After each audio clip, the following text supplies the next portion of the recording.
EnterTalk Radio, you're in to all things music.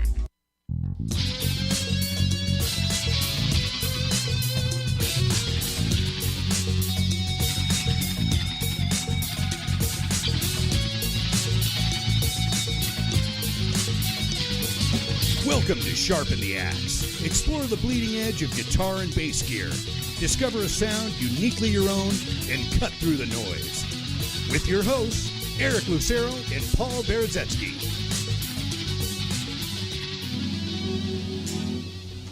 All right.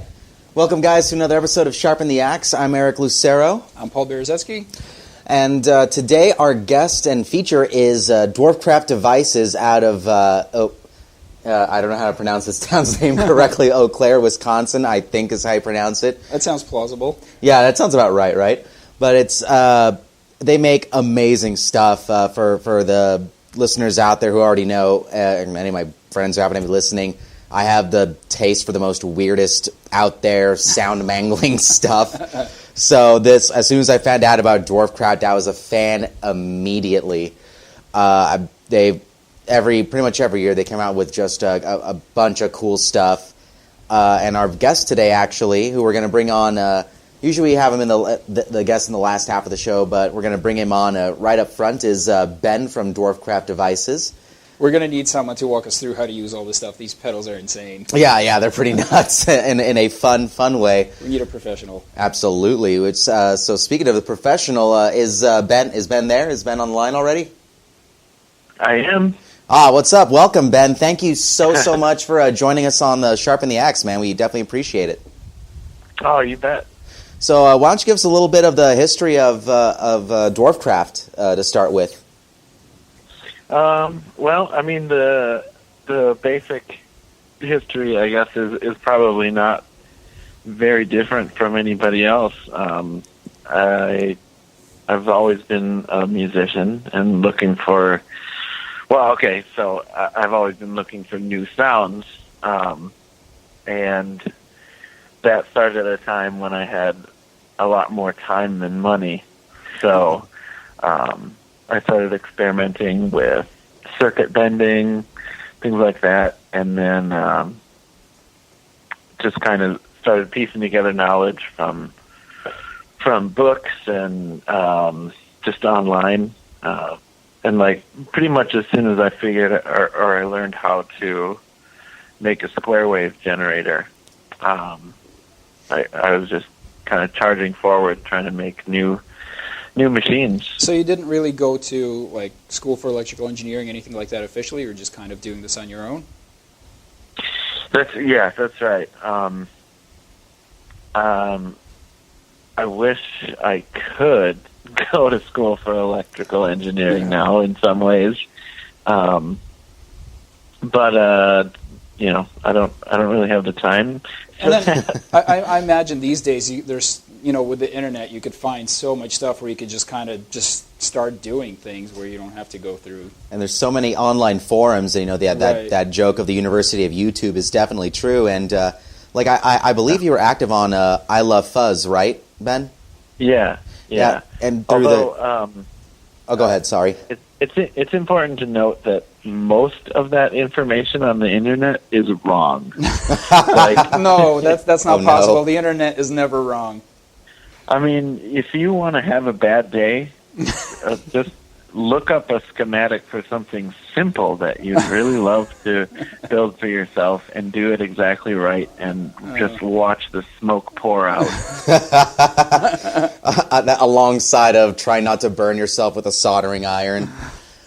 Right, yeah. Man, I want to dive into this world so much, but I'm really not the handiest person. So props to you for being a self-starter that has made such a successful, awesome company without having, electrical engineering background. That's pretty awesome, man. Well, it's also funny that you mentioned YouTube because that was a big part of how I got this going in the beginning and kind of how we as a team got it over some of those first couple humps, because when I started making videos, very few people out there were doing demo videos or reviews. So a lot of that, I got a lot of traffic for that. Now, everybody's doing demos and reviews and everything like that. So I think had I waited a few years, I would have had a much harder time of it. But so there's a little bit of timing and luck there, in addition to the, putting in the work and that type of thing. But. For sure, and I always look forward when you guys release another pedal, not just for the device itself, but you guys consistently have like the most funny and entertaining demo videos with all the almost Eric Andre show or Tim and Eric-esque, jumps and cuts and like sudden pitch shifts. Oh, well, thanks. Yeah. I enjoy anything that makes me feel like I'm watching Adult Swim, pretty much. Okay, right on. Yeah. Well, it's that kind of started just me being a little bit nervous, and then cutting out all the ums and the pauses and the things like that, which leads to that really frenetic pace of a video. And then I'd get upset or extra nervous and just do some shouting and things like that, and that people always think that's funny. Oh, I totally get you there. You should see last week's episode of this show when we had some cable conundrums and the awkward pauses in the middle of air. Yeah, we do this completely live, and we air it on Facebook Live, so if there's some kind of a technical glitch, we have to kind of solve it on the fly. We can't. Yeah, you see me just fail and go completely in nihilist spouting, just loon on air pretty quickly. Well, that's the adventure of live, right? Right, absolutely, yeah. So we have 3 pedals set up here. I was thinking maybe we could kind of like mess around with each one for a little bit, kind of get an idea of what they sound like, and maybe get your take on what you're thinking wasn't coming up with this, and maybe if you have some like favorite settings that you could recommend. Absolutely, yeah. So we have to start here right in the front of the chain, the Great Destroyer, which I could be wrong here, but I think I've heard you guys describe as your flagship or a flagship. Yeah, that was the first effects pedal I ever made, actually, and that so that's definitely the flagship. It doesn't have the highest sales numbers like month by month, but I mean, it's still moved a lot of those units over 10 years. Right on. So what is the main idea behind what the Great Destroyer is? Well, these days I like to say it's a noise synthesizer that happens to have an audio input. That sounds nice. about right. Which might be a little bit reductive, because it actually does play best with guitars or other electroacoustic signals, in my opinion. So there's I like to call it the safe mode, which is you turn all the knobs all the way up except volume, which you do to taste. All of them all the way up. Let's try this. Yep. So this is clean. So this is clean. That's through Paul's Strat Warmouth thing. And now let's turn her on.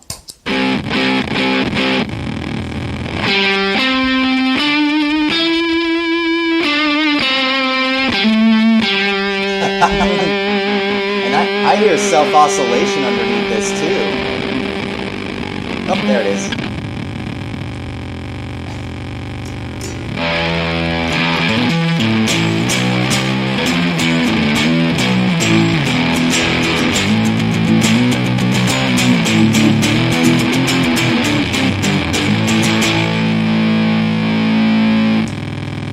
And there's that oscillation.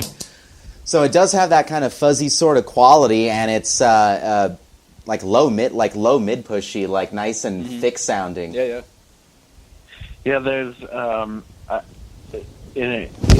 or at the risk of getting a little too techy, there are great big caps at the beginning and the end of that circuit, just to let the maximum amount of bass in and out.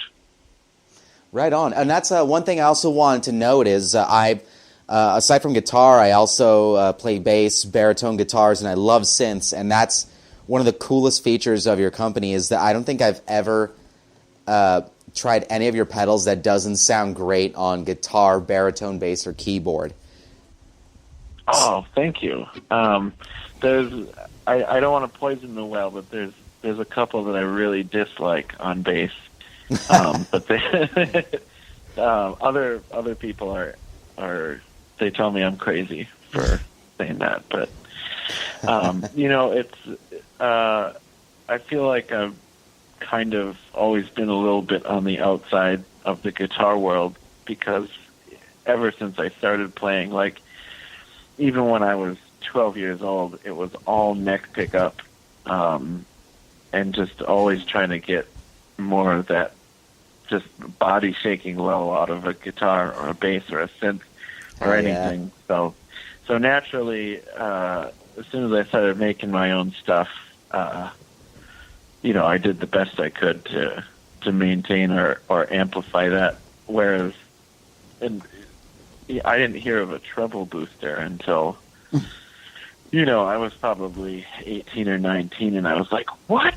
Gross! Why would you do that?" Like, and I've made cracks online before about like, have you ever heard a guitar player who needed more treble? No, never, ever, ever, ever.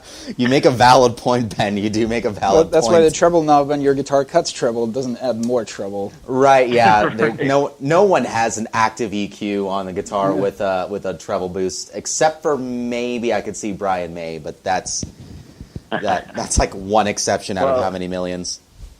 I guess somebody told me once. I think we were talking about a specific pedal. Like, I don't know, is the Rangemaster a treble booster? Oh yeah, the old Color Sound, or one of those eras of old '60s fuzzes. Yeah. Yeah, it was one of those older pedals that's called a treble booster, and somebody's like, "Well, it boosts all your levels, so it's mumble," and I was like, "Well, it's got a bad name." That was a terrible name for that. So on the Great Destroyer, is that your favorite setting? Just go full retard on everything, crank everything all the way out? No. The reason I told you to try that one is because that's as normal as that pedal will get. Oh. Max out. I like that inverse. Interesting. Yeah. So really from there, it's really dependent on your instruments, like really your whole rig. It's kind of all exploratory from there. Well, one thing I did appreciate is it does the self-oscillation thing, and like running it through. We have after it in this chain for the first half a Pitchgrinder, and after that the ARF. And I was able to mess with it like a 8-step sequence with just an oscillator behind it with a filter at the end, like old totally. Tabletop status. I love that I could do that right here. I could just set a good pedal board up with the Great Destroyer at the front, and I don't feel like playing guitar today, so I'm just going to generate noise. Yeah, right on. Yeah,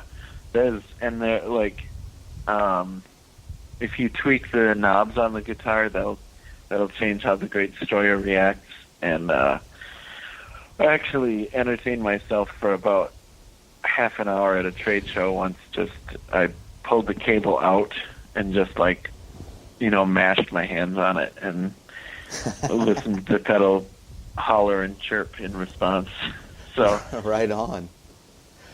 So is there, outside of this all dimed out, is there any other settings you would suggest or that come to mind for you for the Great Destroyer?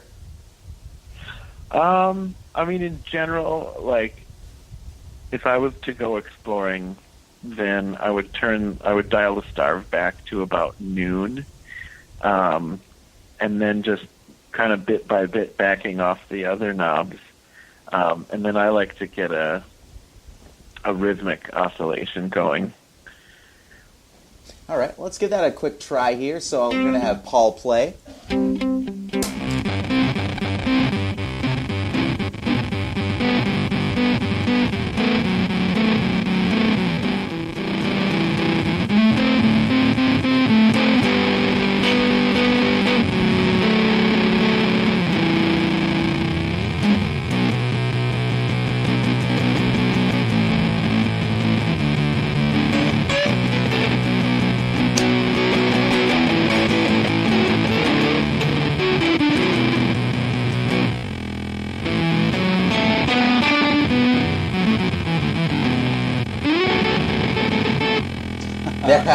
So it definitely has that dying oscillator sound in a really rad way. As you said, Ben, it's kind of input sensitive what you put into it and how you set it, but that's a unique little box that provides plenty of room for exploration. I dig it. Thanks. I think that one that's definitely not been tapped out. Like there's some things that I've been wanting to record with that for, years now, and I keep thinking, oh, somebody's going to beat me to it, but they haven't yet. So I feel like, if it's been 10 years and we haven't seen the end of, what can come out of that box, like, hopefully it'll be at least another 10 more before everybody's bored of it. You can put out a 10th anniversary edition with one extra feature. We did put out a 10th anniversary version. Oh, no shit. Oh, wow. I'm way behind. Yeah. Well, it was a short run. We pretty much just, pushed that on our, Twitter and Facebook and a couple of forums here and there, but... Nice. Right on. So next in line, we have the Pitchgrinder. So what can you tell us about this crazy device? Okay. Well, Pitchgrinder is our first digital pedal. A guy right here in Eau Claire, actually, I went to school with one of his kids, and we sort of got reintroduced several years after high school. But I kind of brought a notebook full of ideas to him because he's the digital guy.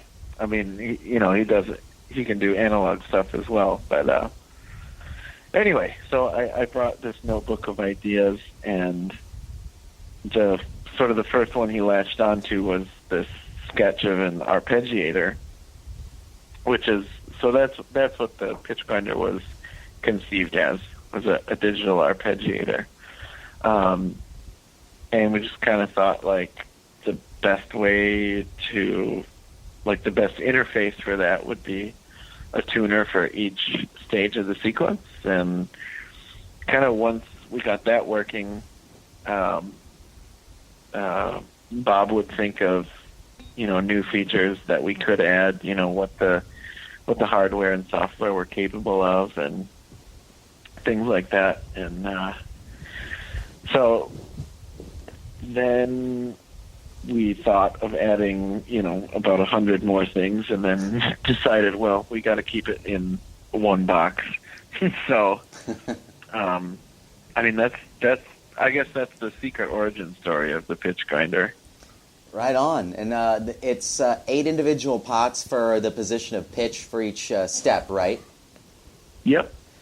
A master output volume. The length goes with how many steps in the sequence.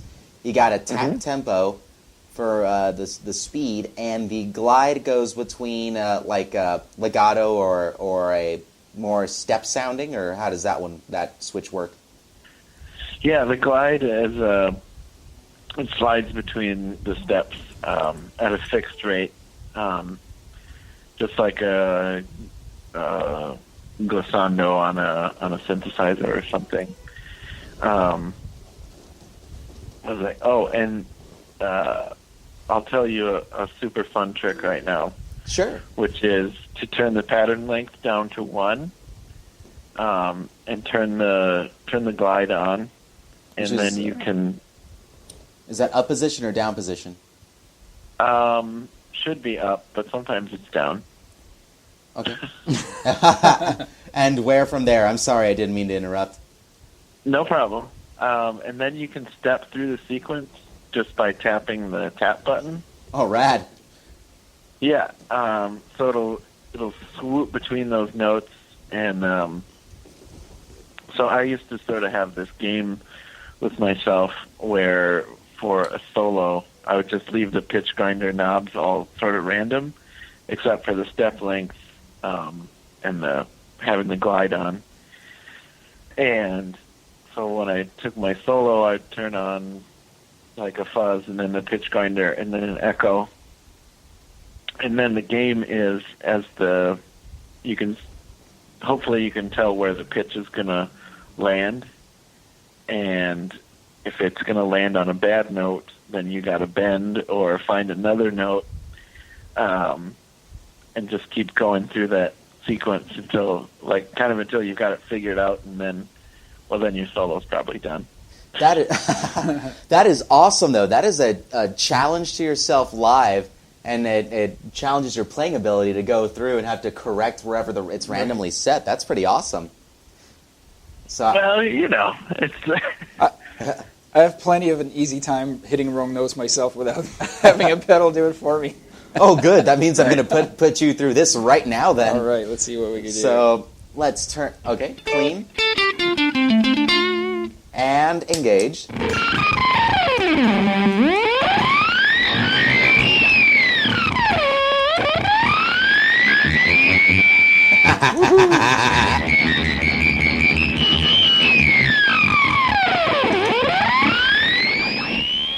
Okay, I'm going to make it go through that one more time because I want this to happen.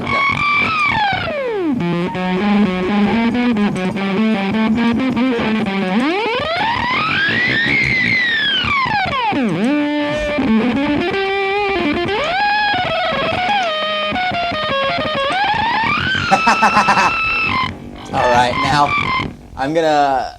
Well, I guess I'm going to just change the pitch settings around a little bit and see if I can get this thing going just in its normal sequence with, 4 steps. Let's go.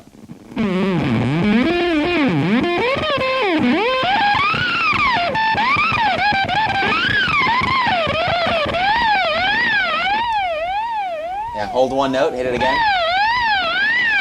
And if that's 4 steps on with the glissando on, now let's turn it off. So you get that. See, I like that. That's nice. That step sort of thing. Let's go out to 6.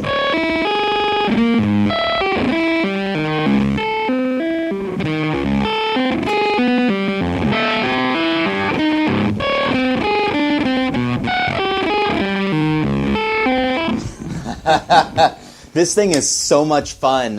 When we finally got Dwarfcraft at Pitbull Audio, me and the other employees, the first one we gravitated to was the Pitchgrinder, because where at least 2 of us in the staff are just glitch and weirdness junkies. And the band I play in, we don't really have anything that needs a Pitchgrinder, but oh my god, do I want to write something as an excuse for me to get one. Well, I'm sure you can think of a way to work it in. You know what? I might need to just get more clever and work on it. I think you're right, Ben. Do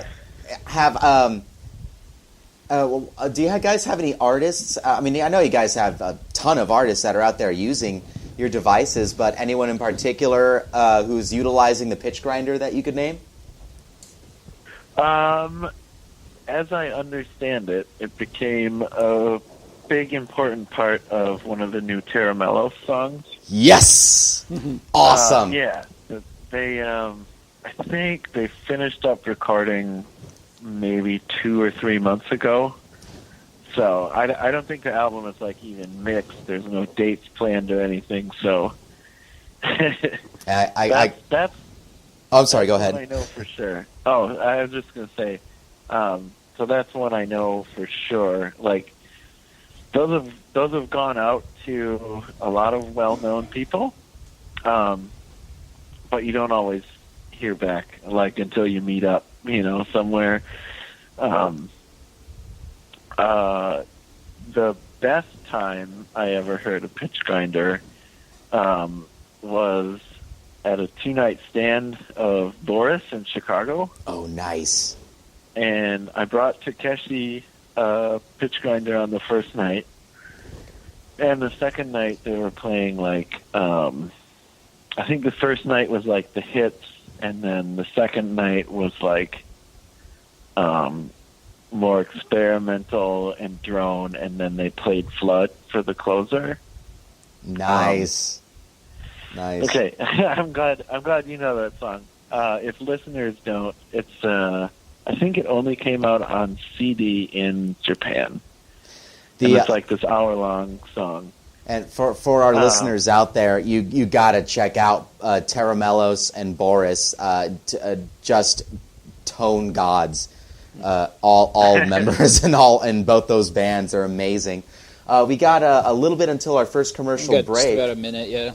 So could you tell us about the ARF a bit in this minute we got left? Oh, sure. Yeah. I mean, that was just my first crack at a resonant filter. Like yourself, I've been very into synths and keys and stuff like that, and I think a filter goes well on everything, especially if it's resonant and expressive. And I didn't want to do like an envelope follower or anything for the trigger, because like when I use a micro synth or anything else that's supposed to detect my dynamics to trigger a filter sweep, I always re-trigger it in the middle, or I don't hit hard enough, it doesn't go. So that's why there's a button on that for the envelope. Sorry to interrupt you, man. We're about to go into a commercial here in just a couple of seconds. Oh, there it is. But yeah, well, you can check out plenty of the awesome demo videos for the ARF on YouTube or off of Dwarfcraft's website. Thank you, Ben, so much for joining us, and we hope to hear from you again soon. Okay, great. Thank you, Ben. Thanks, guys. We'll be right back on Sharpen the Axe after these breaks. Stay tuned. All right. Hold on a second. Are you serious about your music? Are you ready to run with the big dogs? The experts at Pitbull Audio have the gear to get you into the game. From leading manufacturers like Mesa Boogie, Fender, Pioneer, and American Audio. To sound your best, you need the best. Pitbull Audio can deliver in rehearsal, on stage, and into the big time. Dropping beats, shredding guitar, or making the crowd roar. Whatever you dream, Pitbull Audio can help make it happen. We are Pitbull Audio. We want you to play it loud. PitbullAudio.com. This is Jackie Bertoni from Jackie's Groove. Come join me weekly on my journey through the music business as I take you behind the velvet rope, interviewing industry notables such as Al Di Meola, Michael McDonald, and Al Jarreau, to name but a few. Listen to their stories on being in the studios recording #1 hits and onto the stages throughout the globe. Allow me to be your music historian. You can hear me live every Monday at 2 p.m. and every Wednesday at 12 noon Pacific Standard Time or 24/7 on jackiesgroove.com. Ready to get your groove on? Hi, I'm Tim Dolbear, the host of Sound Experience on EnterTalk Radio. Each week, I talk with top professional audio engineers, producers, musicians, and the manufacturers that make the tools that we use in the studio each and every day. From capturing the perfect take to mastering your final release, and the tools and how the pros use them, we are going to dive deep into their process and learn from their experience. I look forward to you joining us each week on Sound Experience with me, your host, Tim Dolbear. Make this your vinyl night. I'm John J.R. Robinson, and every week, music creation comes alive through stories, experiences, and sounds when vinyl records filled our hearts and minds. My friends and I share our tips and techniques used in creation of iconic tracks for recording artists such as Michael Jackson, Eric Clapton, Quincy Jones, and Steve Winwood, to name a few. Vinyl has emerged hot, and the soul of vinyl defines art and passion which burns deepest at night. Tune in every Wednesday.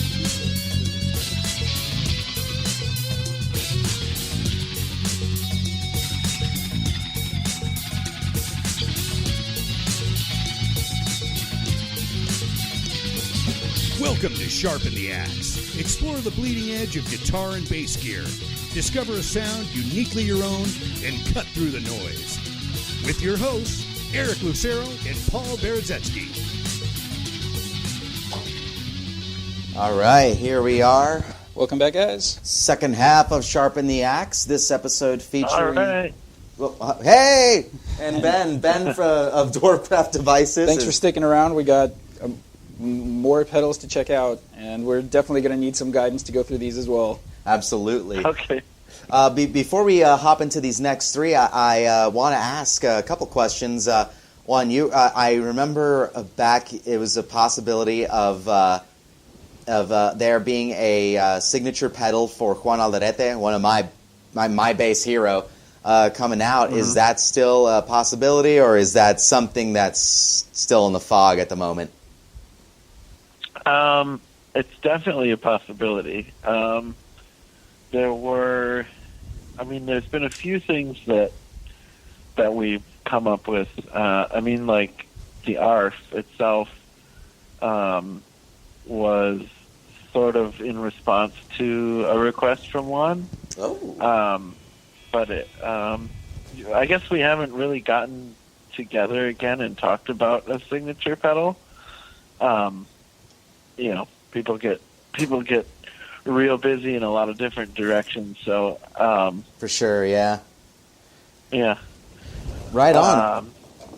Well, I would definitely be curious to see anything that that's designed for him. I mean, of course, he is the pedal guru, and he's.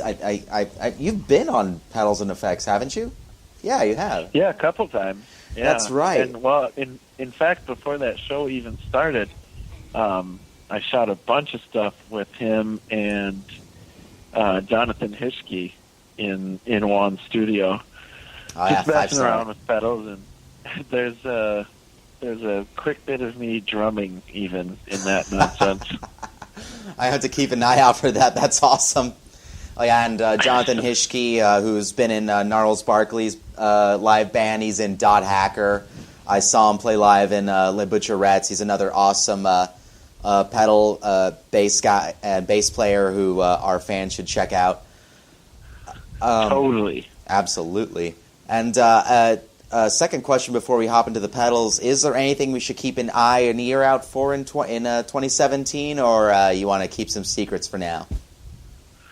I'm gonna keep it under wraps for now. Right on.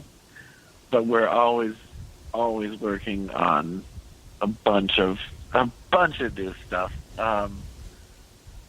Well, okay, I can't stand it. We're pretty close to our next Echo pedal. Awesome. Nice. And I am in the market for a new delay or echo, so I'm definitely going to be keeping an eye out for what you guys put out. Anything you can tell us about it, or is its existence enough news for now? I will tell you that I'm pretty sure it has 666 milliseconds of delay. That makes me so happy. I can finally hit Satan's note and his echo millisecond length. Oh, I am happy with that. Now, speaking of summoning the undead, first in line here we got a Necromancer. Now, this is again that first day we got your guys' stuff into Pitbull Audio, which our listeners can check out online, or if you happen to be in the San Diego area, come on in, say hi to me, and I'll try some stuff out with you. But this one I tried with a bass 6, a guitar, and bass, and this is one of the ones that made my jaw drop. So what can you tell me about the Necromancer? That one's got an interesting origin story, I think. So a while back we reissued Devi Ever Silver Rose. Oh, yes. And people were asking for just the Super Fuzz section of that pedal. And I was like, we don't really do, straight reproductions of anything. But I mean, it was enough people that were like, okay, let's consider what we could do here. And I asked one of the other engineers to just give us an insane EQ, like just huge boosts on everything. And we put the super fuzz into a spectral EQ to see where the deepest cut was, and like on the mid scoop. And so we focused the mids knob at that frequency. It's like 10K or something, or maybe that's too high. I don't remember. So, and then the idea being that cranking that mids knob when you have the mids scooped out of the main fuzz can help you get some of those mids back. And just, I felt like it really opened up that super fuzz circuit, which is already so unique sounding on its own. Yeah, so that's that one. Well, let's give her a listen. I mean, this thing again, I love it so much. Oh, before we hop into it, can you explain the MIDI toggles on it? What shifts with the mids and the EQ toggle? Oh, sure. So the EQ toggle just turns that whole EQ circuit on and off, or bypasses it, or however you want to think of it. And the mids toggle up top. So up is like on, so mids are there. And then somebody described it when you flip the switch down as it inverts the EQ, which may or may not be scientifically true, but it sounds super true because your mids are just gone and your bass and treble are humongous. Awesome. Well, without further ado, should we give her a listen? Yeah. So I'll use mine on this. That's bypass, and here, up, volume.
Whoa. I don't know what I did to you. Oh, a little bit of a volume drop.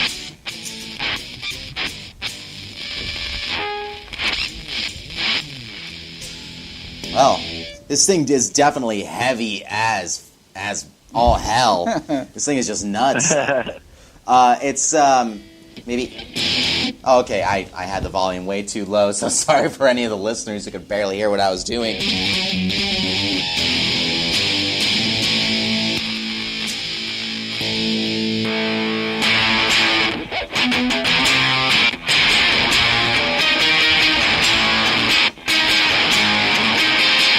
I love that nasty, nasty sound on this thing. This thing is awesome. I did thank you. I did a little a demo of it with bass on my Instagram, and just I mean, if I was building a bass rig again, I definitely would have this on there. Now, is there any setting in? Oh, thank you. Or is there any setting on there that you would suggest or that pops out to you? Well, the way that I use it, and I just did on Monday night, in fact, recorded some bass with it, is I leave the mids toggle up and then turn the EQ on, and then I just blast the bass and treble like as much as the amp can handle. And then I kind of start backing out the mids to get it sounding a little more aggressive, but I like to test that with the other instruments going, so I don't, get totally lost in the mix from the mid scoop. Shape from there and into the mix. Yeah. Well, let's see how Paul sounds this way. So here's his clean.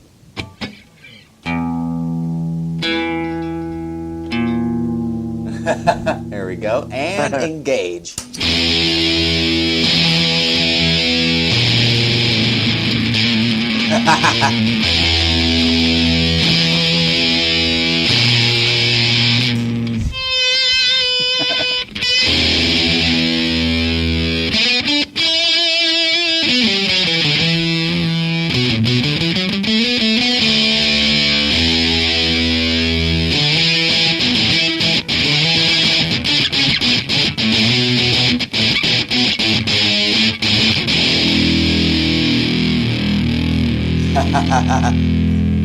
It's definitely a very, very dense sounding pedal. It adds just, I don't know what else to say, density right to your sound.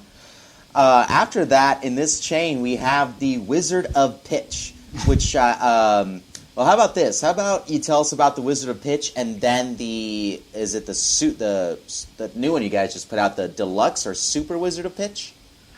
The Super Wizard, yeah. So the Wizard started as the idea was to do a pitch grinder without the sequencer, so just like a one-stage pitch grinder. Oh, okay. And that's actually something that Juan had asked for, and so I brought that idea to Bob, and he was like, "Oh, yeah, we could do that, but check this out. I've got this new chip. It's higher fidelity or bits or so yeah, bits. It has more bits. More bits. Yeah. And so that was another case of where we got the basic functionality, like the core concept to work, and then just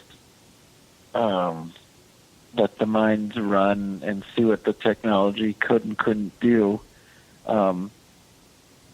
until we settled on that feature set that's there in front of you. Right on. So, and what is the difference now? I saw you in post in some forum of the new one, and I saw the word glitch and instantly wanted to buy it. So why don't you tell me about what's on the new one? Okay, so the Super Wizard, that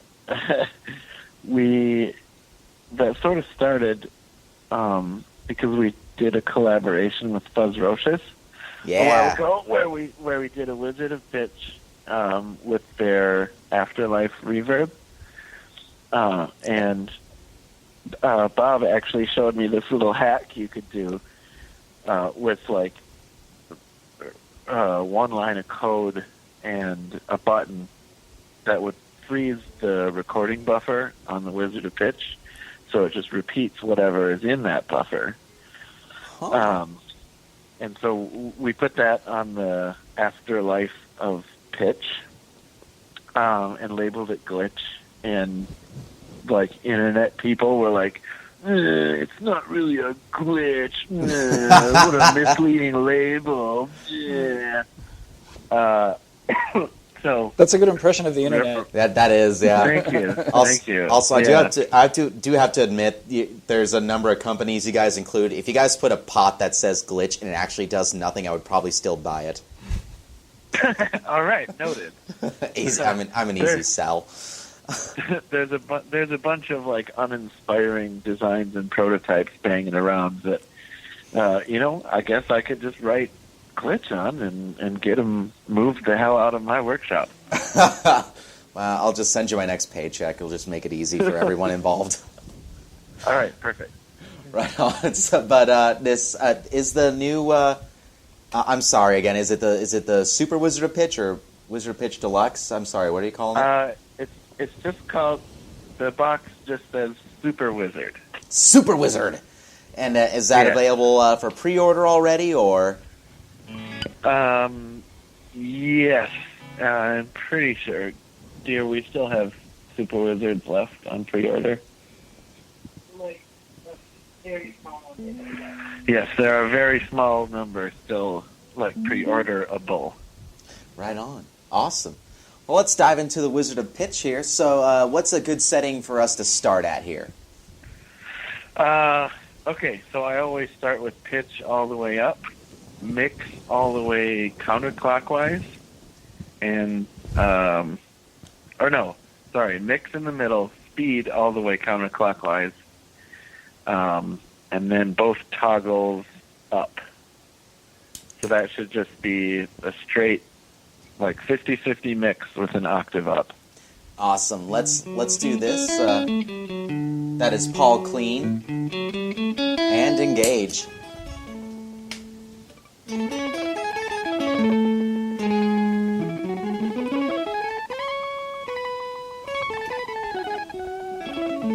It's very pleasant and kind of comes like a trail.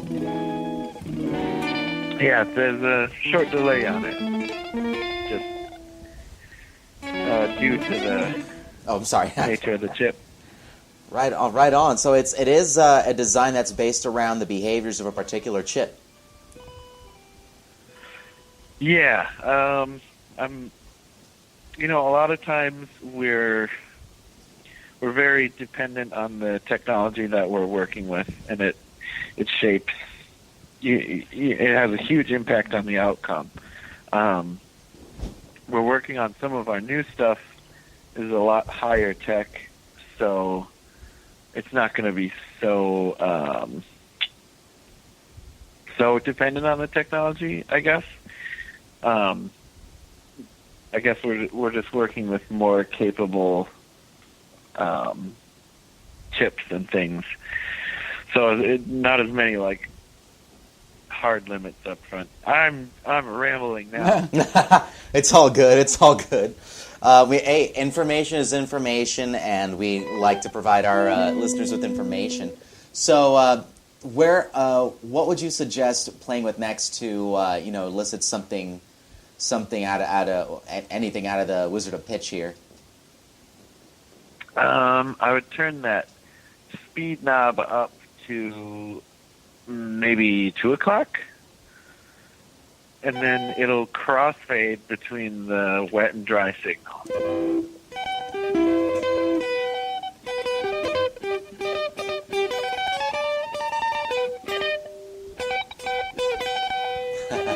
I like throwing the weird stuff at Paul just to see what happens. I had a melody planned out that would have been recognizable, but it's unrecognizable.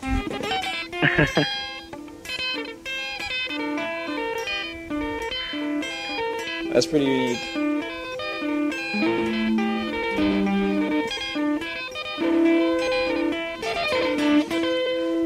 It sounds like you're on mushrooms, and I like that. It gives me good memories and flashbacks. I think I'm seeing in the dwarves in the corner over here. Very cool, though. I mean, you guys definitely cater to outside-the-box players, and even at Pitbull Audio, we'll get guys that come in and just go who would use that? What is it for? Who would use that? And just the only thing I can ever tell them is just plug in and just let go of any preconceptions, any pretensions, and just have fun with it. You'll find your way around it. Yeah. Well, it probably says on our website, but it definitely says on our little posters that we send out with everything, new machines for new music. That's not an order. It's more of a I don't know what it is. Motto, I guess, maybe. So yeah, or a statement of intent, maybe. There we go. That works. Yeah, a statement of intent for sure. Yeah. So if you want to do some normal stuff, I'll find you a setting. I promise. You can put it in any Wilco or Arcade Fire song that you're into. I don't believe you. What's a normal setting on this pedal? I would love to see what Nels Klein would do with any of your pedals. Does he play any of your pedals? I don't know if they're in his, like, any of his live rigs or anything, but several years ago when Wilco had their own music festival. Yeah. They got like a shitload of our pedals for an installation. Nice. That's awesome. Yeah. Wow. Well, they're actually playing here this summer, so I got to see if I still have that manager's email to be like, hey, you should send Nels over to the workshop. Absolutely. Take some video, dude. I would love to see him in your guys' workshop trying stuff out. That would make me all happy inside. That would be great. But yeah, I'm trying not to get too worked up about it because festivals can be a real situation. Yeah, that is true. That is absolutely true. Now, we have last in line here, one of your newer ones, the Happiness, which is another filter. And like your other filter, too, I want to know quickly, it has CV inputs, and I love that you guys do cater to the modular synth guys with allowing your pedals to be plugged into anyone's modular setup. Well, yeah, thank you. I mean, that starts by catering to me, and actually, I'm pretty sure all 4 modular synthesists in Eau Claire, Wisconsin, work directly for or with Dwarfcraft. Nice. You guys got the monopoly on modular out there, then? I think so. Yeah.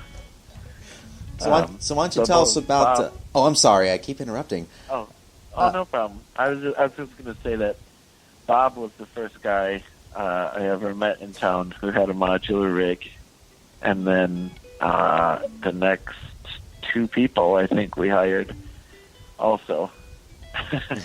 Nice. Just he brought them all along. So yeah. we have the Happiness here, and we have Mission Engineering EP1 plugged into which side? The filter expression side. But why don't you tell us about the Happiness and how we should give it a shot? Okay, first, don't turn the resonance up past noon unless you've got the volume way down. All right. It'll scream at you so loud. But other than that, good call to plug that expression pedal in. You can use it a lot like a wah, although I think now I prefer the Happiness version of a wah to the traditional. But there's maybe set that toggle switch for the mode in the middle. That's bandpass, and then you can dial the LFO out by just putting the depth knob right at noon, and then you can just work the filter with an expression pedal and sort of get a feel for it from there. Awesome. So how about I give it a try? You control it. So.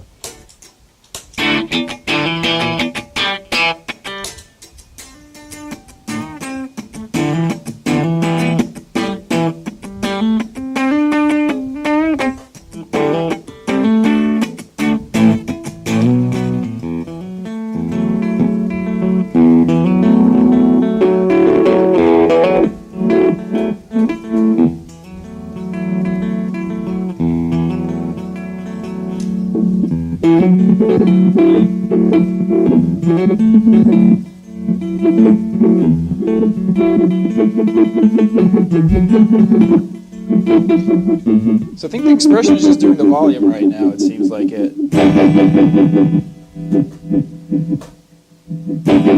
Yeah, it seems like it's kind of just controlling the output volume, or rather than a blend or anything. Should I try it in the what is it, the LFO? The LFO expression, then? Sure. Yeah, that'll. So that will control the rate of the internal LFO. Oh. There we go.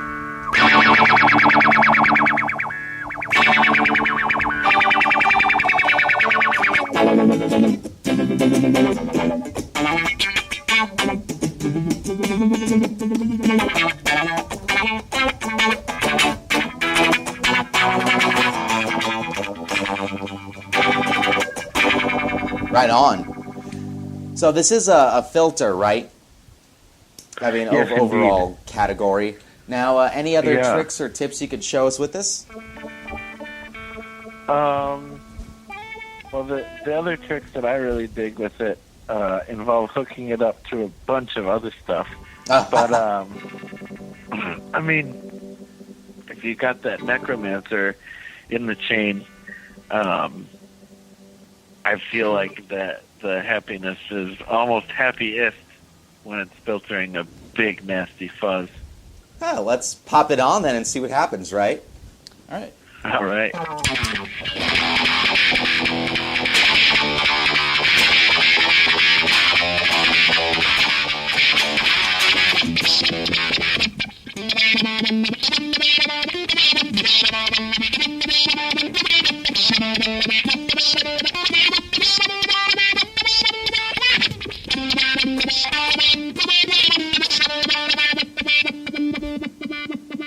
Nice. Hey, we're just about out of time here. We got about a minute left. All right, on. Just in the last minute, you want to tell our listeners anything you want to know? Where to find you? Your website, social media, all of that?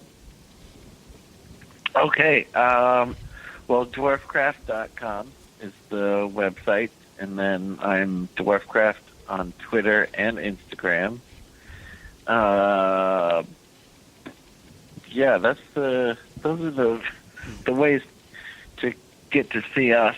And also, oh yeah, we're on Facebook, of course, Dwarfcraft Devices. And then I Love Fuzz also. Nice, very cool. Right We'll link all that up when we get this episode posted. I guess, guys, if you like this kind of craziness, go get a couple of these and you can just explore this for hours, it seems. Absolutely. And also, again, thank you so much, Ben, for joining us. We hope we can have you on again sometime when you release the new Echo or whatever else comes out. And do you want to plug your band or who you've been recording with as well? Oh, yeah. Actually, yes, please. We're called the Ronald Reagan. Nice name. And it's up on Bandcamp. And actually, starting next week, every day, every waking moment one of those of your songs life, is going on YouTube. marketing. Right on. You're Awesome. choking We'll me. link everything up. And I'm sorry Scott we crossed Robinson, over and into when some it comes to commercial here, but strategic PR, we'll branding, link everything up. marketing, Absolutely. I've Thanks seen again, it all. Ben. Thank you, Ben. And actually, All I'm right. still Peace. seeing Thank it you. because bad marketing never sleeps. It's kind Join of weird me hearing each your week on voice. May the Best Brand Win, right here on EnterTalk Radio, and learn how to make the marketing for your brand unforgettable. Hi, this is Tim Dolbear from Eclectica Studios. I'm a full-time mixing and recording engineer. I work with Grammy winners, labels, and indie artists, using state-of-the-art digital mixing and restoration tools and the very best in analog gear. Really, though, it's my ability to bring tracks to life and fulfill your vision for your music. This has made me sought after by producers and artists worldwide. So spend your time working on music and not chasing a mix down a rabbit hole. Go to timdolbear.com and check out our free one-song mix offer. Are you serious about your music? Are you ready to run with the big dogs? The experts at Pitbull Audio have the gear to get you into the game. From leading manufacturers like Mesa Boogie, Fender, Pioneer, and American Audio. To sound your best, you need the best. Pitbull Audio can deliver in rehearsal, on stage, and into the big time. Dropping beats, shredding guitar, or making the crowd roar. Whatever you dream, Pitbull Audio can help make it happen. We are Pitbull Audio. We want you to play it loud. PitbullAudio.com. This is Jackie Bertoni from Jackie's Groove. Come join me weekly on my journey through the music business as I take you behind the velvet rope, interviewing industry notables such as Al Di Meola, Michael McDonald, and Al Jarreau, to name but a few. Listen to their stories on being in the studios recording #1 hits and onto the stages throughout the globe. Allow me to be your music historian. You can hear me live every Monday at 2 p.m. and every Wednesday at 12 noon Pacific Standard Time or 24/7 on jackiesgroove.com. Ready to get your groove on?